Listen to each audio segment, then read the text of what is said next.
nous avons tous la responsabilité redoutable de faire de la Côte d'Ivoire une nation unie, pacifique, fraternelle, soucieuse de son développement pour le meilleur avenir de tous ses enfants. Félix Houphouët-Boigny.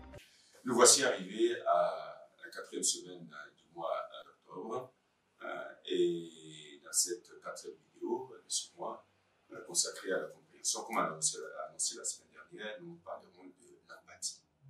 Qu'est-ce que l'empathie? Selon le dictionnaire Larousse, l'empathie, qui vient du grec pathos, c'est la faculté de se mettre à la place de l'autre, la faculté d'arriver à percevoir ce que l'autre ressent. Ressentir avec les autres. Voici le propre de l'empathie. Et on peut même dire que voilà le nœud de la compréhension. Combien de problèmes, en effet, seraient évités si chacun de nous s'efforçait de se mettre à la place de l'autre?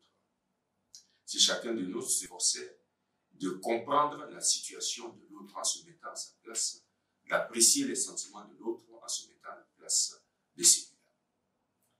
Il est cependant utile de préciser, et c'est très important aussi, que l'empathie n'est pas une stratégie. L'empathie n'est pas une technique de vente. L'empathie suppose un regard sincère porté sur les autres qui ne camoufle aucun intérêt personnel.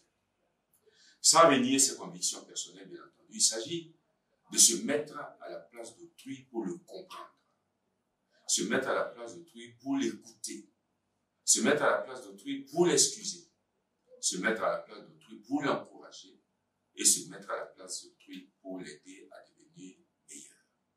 C'est très très important pour les relations entre citoyens, pour les relations au sein de la communauté.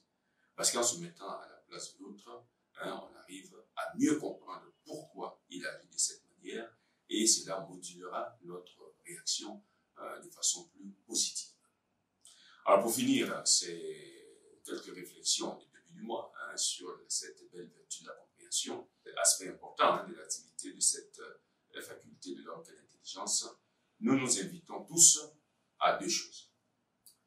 La première consiste à répondre régulièrement dans notre vie quotidienne aux questions suivantes en nous mettant à la place de l'autre. Que perçoit-il? Que pense-t-il? À sa place, comment j'agirais? Qu'est-ce que je prouverais si j'entends dire de moi ce qu'on dit de lui?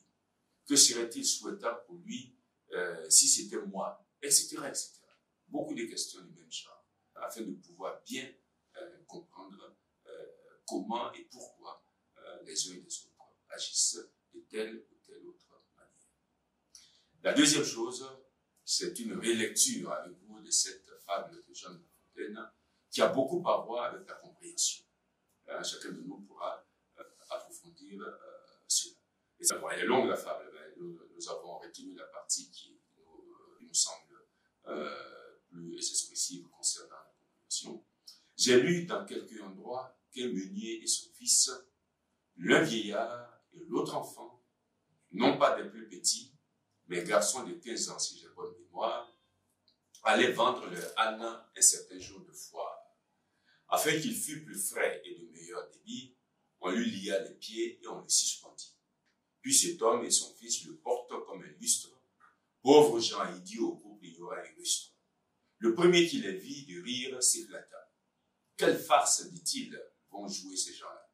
Le plus âne des trois n'est pas celui qu'on pense. Le meunier, à ces mots, connaît son ignorance. Il met sur pied sa bête et la fait détaler. L'âne qui goûtait fort l'autre façon d'aller se plaint en son patois. Le meunier n'en a cure. Il fait monter son fils et il suit. Et d'aventure passent 3 bons marchands. Cet objet leur déplut. Le plus vieux au garçon s'écria tant qu'il put. « Oh là-haut! Descendez qu'on vous le dise. Jeune homme qui menait laquais à barbe grise, c'est à vous de suivre, au vieillard de monter. Messieurs, dit le meunier, il vous faut contenter. L'enfant met pied à terre, et puis le vieillard monte. Quand 3 filles passant, l'une dit, c'est grande honte qu'il faille voir ainsi clocher ce jeune fils, tandis que ce nigaud, comme un évêque assis, fait le veau sur son âne et pense être bien sage. Il n'est, dit le meunier, plus de veau à mon âge. Passez votre chemin, la fille, et m'en croyez. Après maintes colibés coup sur coup envoyés, l'homme crut avoir tort et mit son fils en croupe. Au bout de 30 pas, une troisième troupe trouve encore à gloser. L'un dit, ces gens sont fous. Le baudet n'en peut plus, il mourra sous leur coup. Et quoi, charger ainsi cette pauvre bourrique? N'ont-ils point de pitié de leurs vieux domestiques? Sans doute qu'à la fois, ils vont vendre sa peau. Par Dieu, dit le meunier, est bien fou du cerveau qui prétend contenter tout le monde et son père. Et si on toutefois, si par quelque manière nous en viendrons à bout, et descendent tous les deux, l'âne se prélassant marche seul devant eux. Un qui dame les rencontre et dit, est-ce à la mode que baudet aille à l'aise et meunier s'incommode? Qui de l'âne ou du maître est fait pour se lasser? Je conseille à ces gens de le faire enchasser. Ils usent leurs souliers et conservent leur âne. Nicolas Auribourg, car quand il va voir Jeanne, il monte sur sa bête et la chanson lui dit, je suis âne, il est vrai, j'en conviens, je l'avoue. Mais que dorénavant, on me blâme, on me loue. Qu'on dise quelque chose, qu'on n'en dise rien, j'en veux faire à ma tête. Il le fit et fit bien. Alors, si on veut résumer cette fable, les deux, le vieillard et son enfant vont vendre âne, ils lient l'âne, ils le mettent sur un bois, et ils portent l'âne.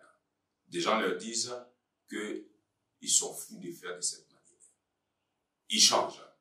Ils délient l'âne, ils laissent l'âne aller devant, et après le jeune homme monte sur l'âne. Il y a des gens qui trouvent encore à redire. Pourquoi ils agissent ainsi? Alors le garçon descend, le vieillard monte sur l'âne, il y a encore des gens qui trouvent à redire.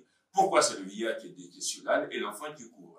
Il monte sur l'âne, et trouve encore une quatrième groupe qui dit pourquoi ils font ainsi, ils vont tuer le peuple, etc., etc. C'est-à-dire finalement, quoi qu'ils fassent tous les deux, il y a toujours des gens qui trouvent à redire, et cela nous arrive tous. Et c'est pour ça que nous devons nous efforcer d'être compréhensifs, les uns envers les autres, et notre vie communautaire et partant l'humanité tout entière gagneront en qualité, et la fraternité universelle sera ainsi renforcée.